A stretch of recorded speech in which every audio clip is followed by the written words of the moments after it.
I don't want to give you up, Liz, but you just told me that Elaine sort of busted in your sort of your lovely sleep last night with just checking in on things. Yeah, he called at 2 o'clock in the morning, and he's on his way to the Breeders' Cup because apparently there were rumours that he was not going to come out here, but he is going to come out here, but first he has to go to America. And basically he was just saying that how pleased he was about American.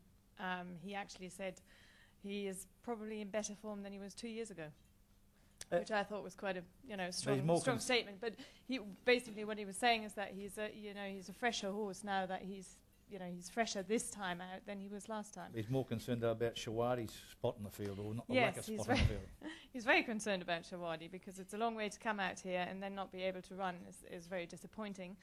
And it looks, from what I've been told, I mean, you know better than I do, that it's very unlikely that Shawadi is going to get into the race, which is a shame because Shawadi has been going really well. Yeah, look, I would have to say, realistically, the attrition rate this year is at an all-time low. Everyone wants to run in the Cup, and I would say Shawadi almost certainly will miss out, as will a number of other European horses. And again, this is the great strength of the Melbourne Cup. The Victoria Racing Club and Racing Victoria don't pay for horses to come out. We don't invite them out here. They come out here at great expense to the connections, trying to win their way into the race if they're not already in. Last year, Terry Henderson and the team with Luca Kamani missed out on getting a run with Bauer. Less than $1,000 in prize money was what missed out last year.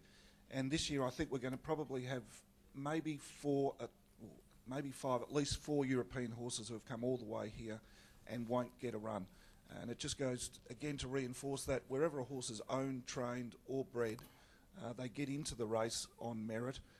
And it's certainly not a benefit race put on for international participants. Liz, was it much of a story back home that Oliver replacing Mosse on American?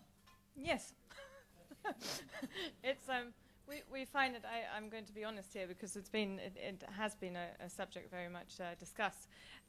We feel that in Australia you seem to change jockeys quite frequently. I'm not going to, the loyalty seems to be a little bit, well, not that loyal, because there have been, several occasions where jockeys just get jocked off and then take other rides. We feel that he won on American, he won the Melbourne Cup, which is pretty impressive. Did he, the argument that his ride in the Caulfield Cup was not good, or, there have been so many rumours about it and everything, but in the end, the horse ran well. It's always the question, I mean, do you aim for the Melbourne Cup? Do you aim for the Caulfield Cup? I know that there's a lot of prize money in the Caulfield Cup, but it also allowed him to stay on the weight that he stayed on. So, was it that bad of a ride? It could, you can argue about that. So, sorry, Liz, just watching Galileo's Choice here. Now, this is the reins come right on time for the hymn sheet of Dermot Weld this morning. Fantastic. Now, this is an amazing profile, this horse, ridden by Mr. R. McNamara in a couple of lovely hurdle wins, gentlemen's hurdles races. He also went to the Cheltenham Festival. Yeah. Did he run there? He did. Look, this horse has got the same profile in some respects as Vintage Crop, in as much as he has mixed flat with hurdles. Vintage Crop, when he came out, had 55.5 in the race. He won the Irish St Ledger prior to it. And in those days, you couldn't penalise the Irish St Ledger winner, so he actually ran in the race with 55.5 and obviously won that year. He's a remarkable horse. He's won 8 from 15 in total, and his flat form is very good. And we know that Dermot was very disappointed last year. This horse won a Group 3 race over 2,000 metres, and when he was told that he hadn't satisfied the ballot conditions, I really think he made it a mission for himself to come back this year with this horse and win it, hopefully, from his point of view, for the third time. And 2012 marks the 10th anniversary of Media Puzzle and that great performance by Damien Oliver after Jason, his brother, passed away. And it's great to see 10 years on, they've both got really live chances in the Melbourne Cup, Damien on American and Dermot back with Galileo's Choice.